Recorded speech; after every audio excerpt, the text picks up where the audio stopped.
Welcome to Asia Outlook. I'm Melody, and I'm here to report the top stories from around Asia. At a Buddhist temple in Thailand, monks and volunteers are making COVID-19 face masks out of recycled plastic. The monks bless the mask with sacred prayers and scriptures to end all suffering caused by the coronavirus around the world. Chakden Temple on the outskirts of Bangkok is famous for a campaign led by its environmentally conscious about to produce robes from the 15 tons of plastic bottles it receives every month. Let's take a look.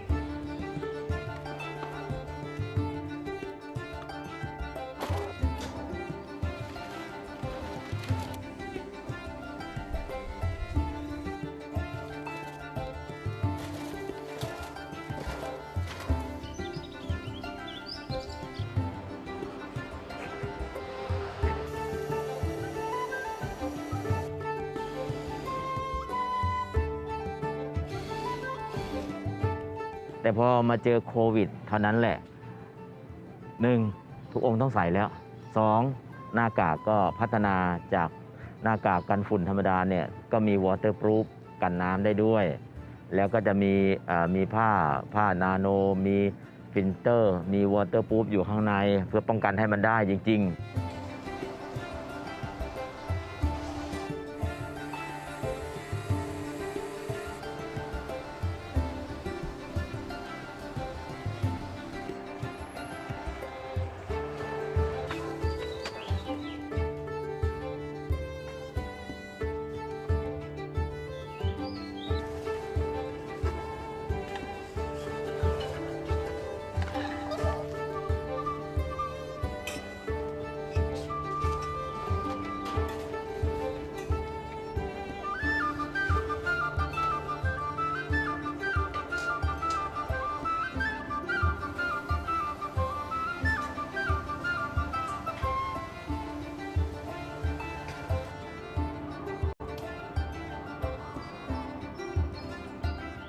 ก็ทางวัดก็จะให้มารับที่วัดหรือมีไปแจกที่วัดก็คือ1จะมีเจลล้างมือ2น้ำยาฆ่าเชื้อ3หน้ากากจะผลิตให้ก็คือถ้ามาที่วัดเนี่ยจะได้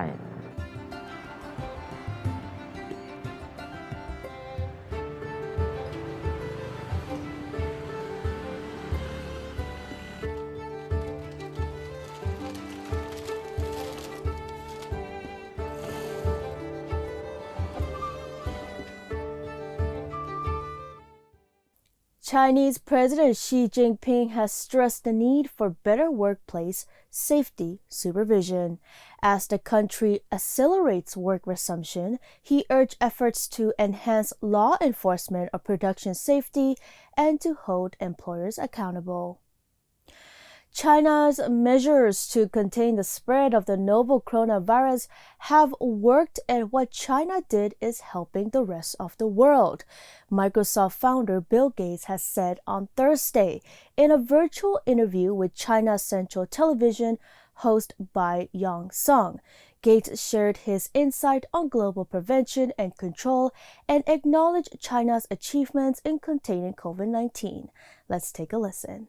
Once the government was fully engaged in the second half of January, the idea of reducing that contact, the quarantine idea that goes back for a long time, that was done in a very serious way.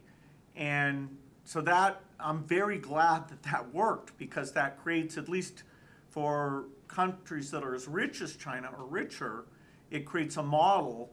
They'll all do it in their own way. They won't do it exactly the same. That depends on the society. China was the first to have to deal with this. It's always hardest to be the country where something emerges first because so little is known about it. But now, what China did is helping the rest of the world. Now that China's mostly back at work, some of the critical supplies, having China participate in providing those could make a huge difference. Now it's amazing, particularly in the early days where very little was understood about the risks. Even doctors who weren't working specifically on coronavirus patients, had very significant exposures. And just the idea that they kept going into work as they started to realize something was spreading, it's very impressive. The hours they worked, the tough conditions they're in, sometimes having to isolate themselves from their family because of that risk of infection.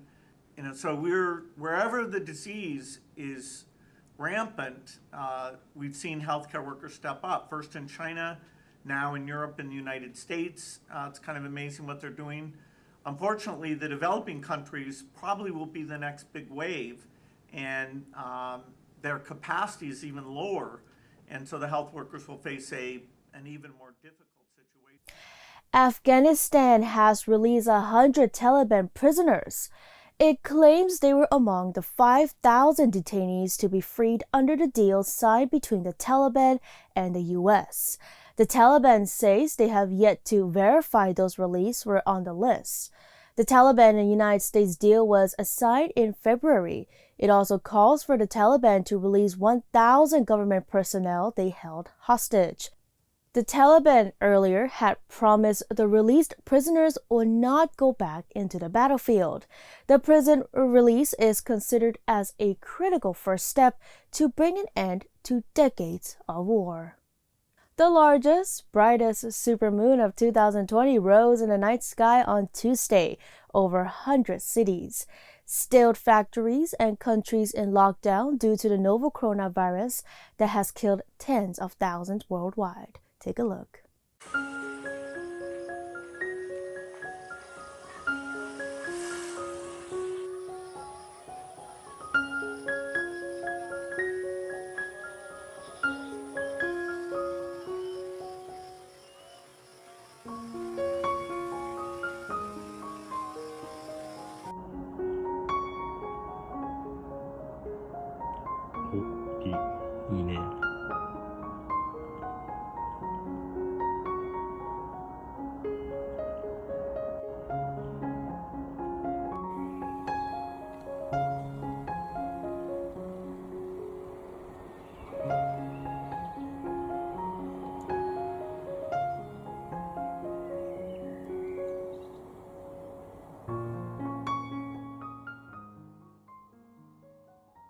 The World Health Organization rejected U.S. President Donald Trump's comments that the organization was being China-centric. In a tweet, Donald Trump criticized the WHO's handling of the coronavirus pandemic and threatened to cut funding.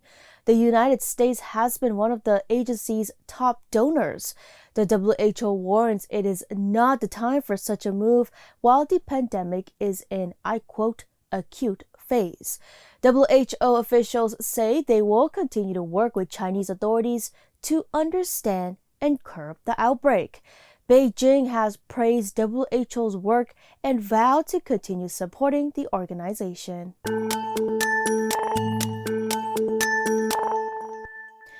Experts from Huazhong Agricultural University says some cats in Wuhan have been infected with COVID-19 during the epidemic. Research that hasn't yet been peer-reviewed indicates possible human-to-feline transmission. They call for larger samples as the study is based on a survey only about 100 cats. Currently, there's no evidence of feline-to-human transmission. An Indian man has manufactured a vehicle shaped like a virus.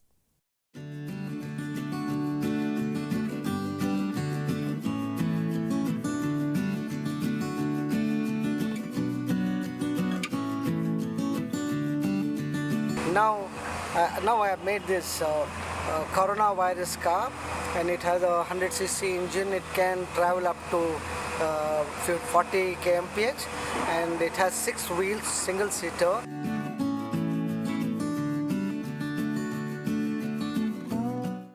From Friday, all citizens and residents arriving in Singapore from abroad must undergo a 2-week quarantine at government-designated facilities. CGTN Nima Prathan has more from Singapore. Quarantine measures for people returning to Singapore are certainly now getting stricter. These stay-home notices, as they're known in Singapore, were initially implemented after a second wave of COVID-19 hit the island nation last month. And this was mainly due to imported cases with people returning from new epicenters of the outbreak. So as a result, the government did tighten its borders, and currently only Singaporean citizens, permanent residents and long-term pass holders are allowed to enter the country. On top of that, those entering then had to serve a 14-day stay-home notice. From tonight, this will actually apply to anybody returning from any country. So people will be taken from tomorrow morning directly from the airport straight to government-run stay-home notice facilities. Now, unfortunately, yesterday Singapore reported its highest daily new case numbers of COVID-19 since the outbreak began, and that was 142 new cases. Now, actually, only 2 of these new cases were imported. 140 of them were domestically transmitted cases. So it might be a case of locking the stable doors after the horse has bolted here. Singapore is now into its 3rd day of the circuit breaker, which is essentially a partial lockdown here. So schools are closed, workplaces are closed, and people are being told to only go outdoors for essential things. Socializing, even in your place of residence or in public spaces, is banned. So maybe you can see behind me, these public areas are now being cordoned off to avoid people congregating. So this really is starting to sink in now. People are kind of settling into this 1-month circuit breaker, just with the hope that life will return to normal as soon as possible. As COVID-19 cases surge across the globe, the IMF chief warns of an economic crisis unlike any other in the past century. It is already clear, however, that global growth will turn sharply negative in 2020, as you will see in our World Economic Outlook next week. In fact, we anticipate the worst economic fallout since the Great Depression.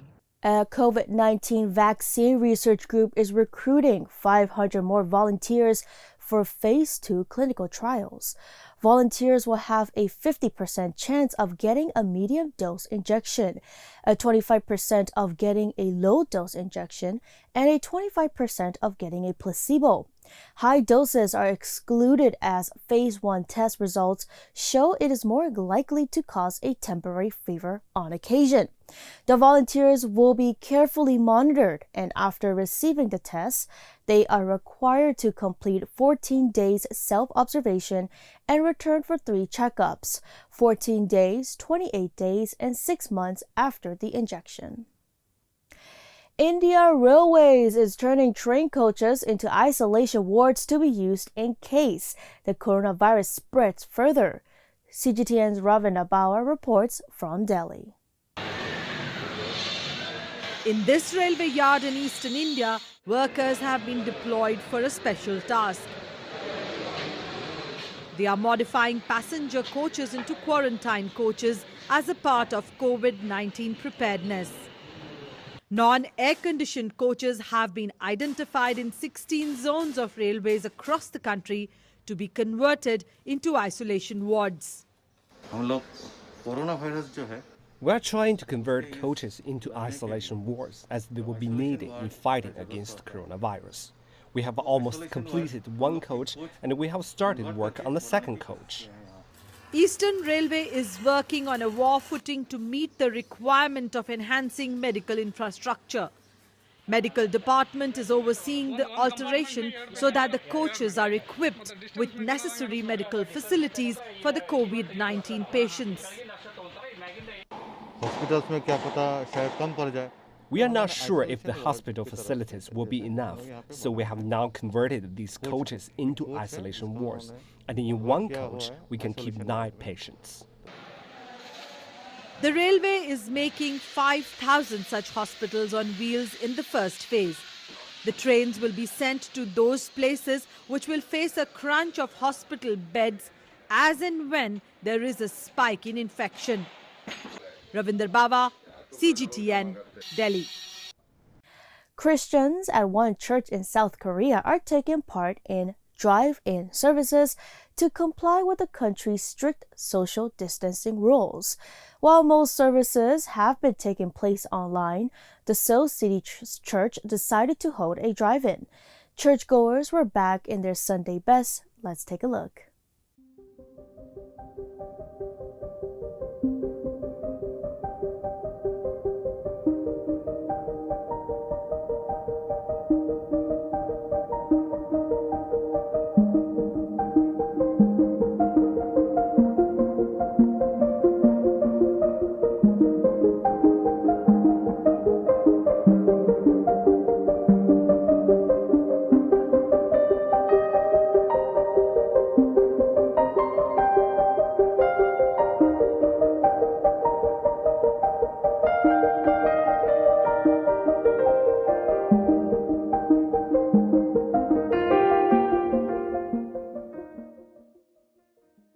A growing number of countries have suggested allowing the public to use medical and non-medical face masks to ensure protection from the COVID-19 pandemic.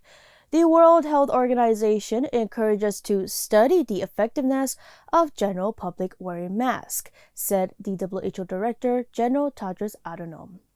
We encourage countries that are considering the use of masks for the general population to study their effectiveness so we can all learn.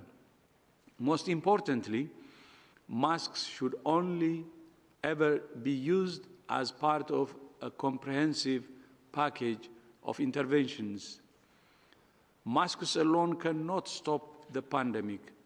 Countries must continue to find, test, isolate, and treat every case and trace every contact.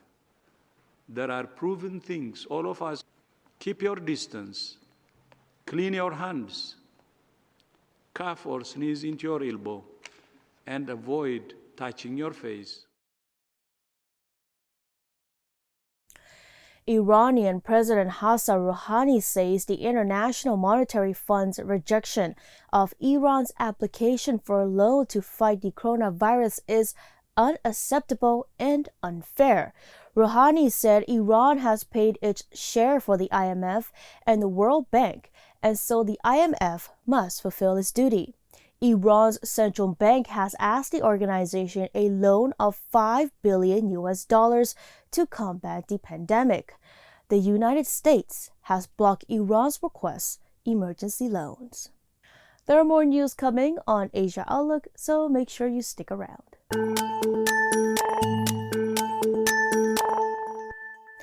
On Wednesday, Wuhan City has returned to its normal life. Here's 100 seconds presenting the sounds of Wuhan reopening.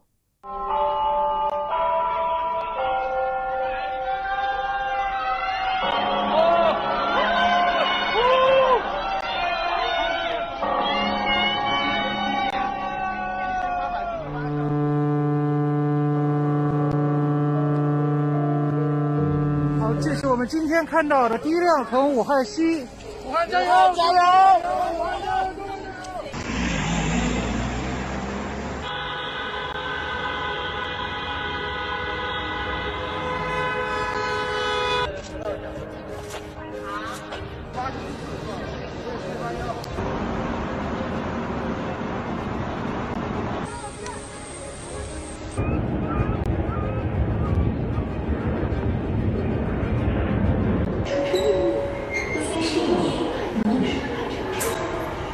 久违的感觉，开始堵车啦！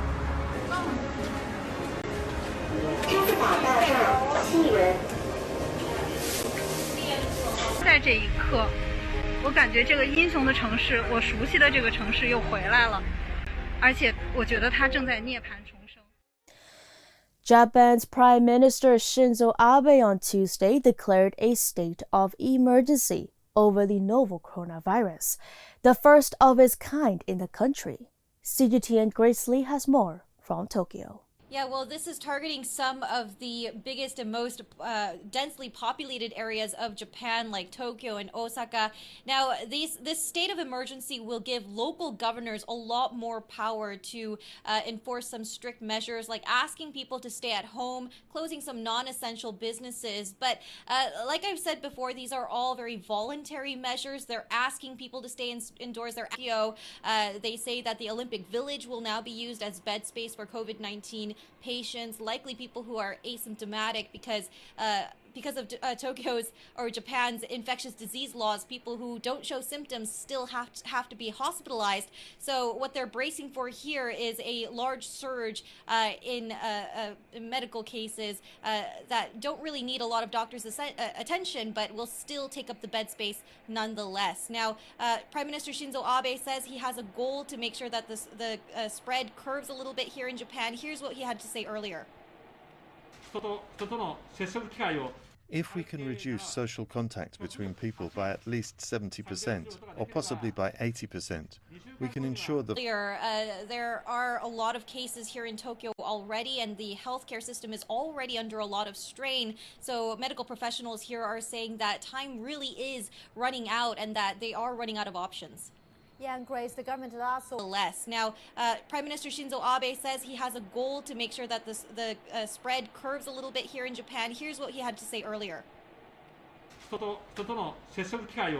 if we can reduce social contact between people by at least 70% or possibly by 80%, we can ensure that there are a lot of cases here in Tokyo already, and the healthcare system is already under a lot of strain. So medical professionals here are saying that time really is running out and that they are running out of options.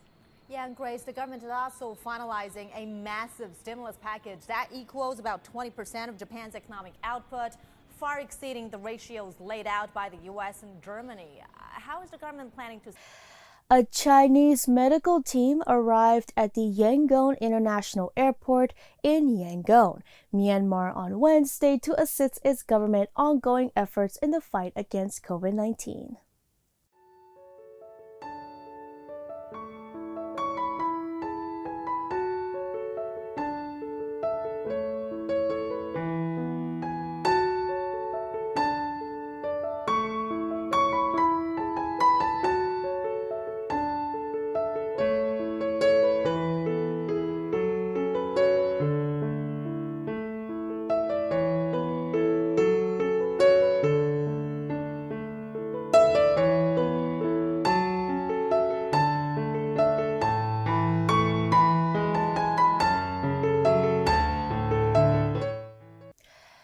Flight restrictions, disruptions in supply chain, and business operations. The COVID-19 pandemic has severely impacted Southeast Asia's economy.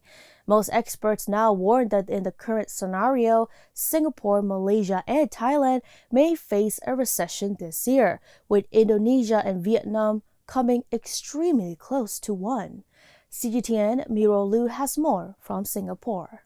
With advanced social distancing measures, continued travel restrictions, and global economic uncertainty, Singapore is definitely looking at a recession, and it might end up being its worst on record.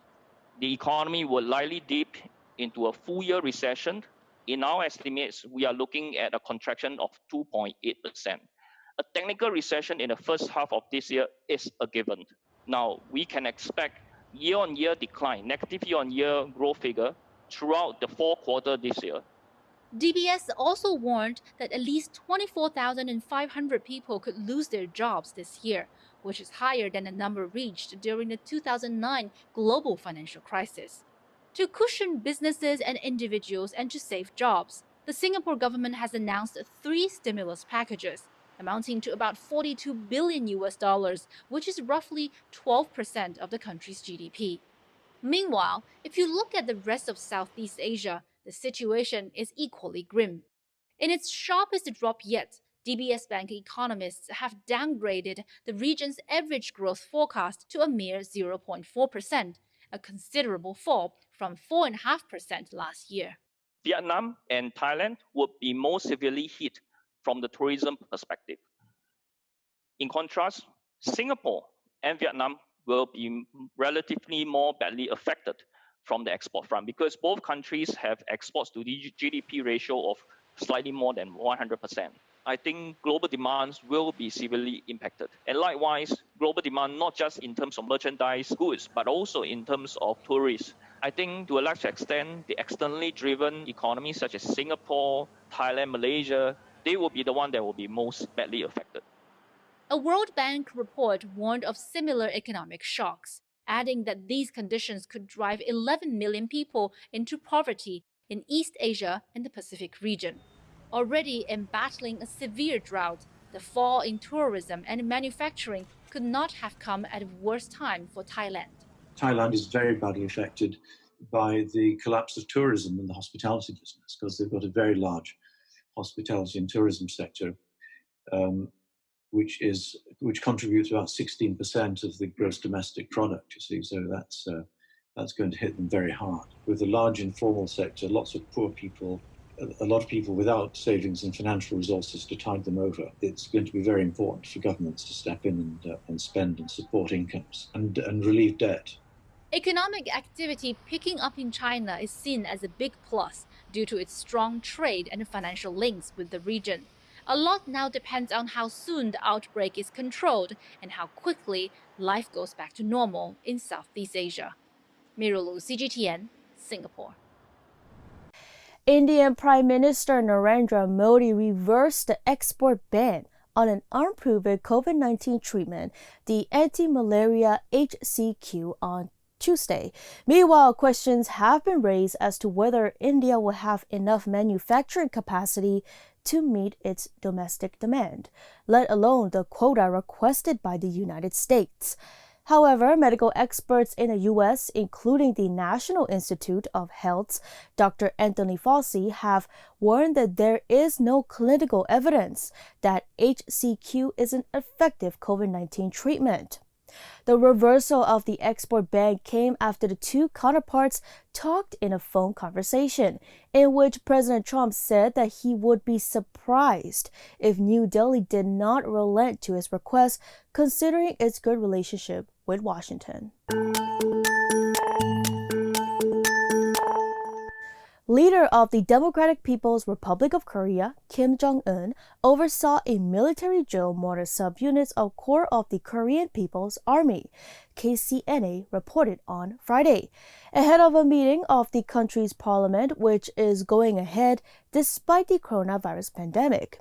According to KCNA, the drill was aimed at learning about the power of light guns and heavy weapons of KPA.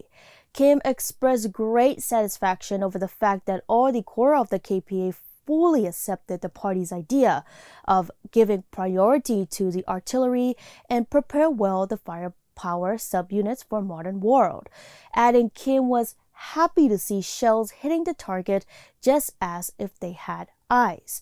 The news platform did not specify where and when the drill was held.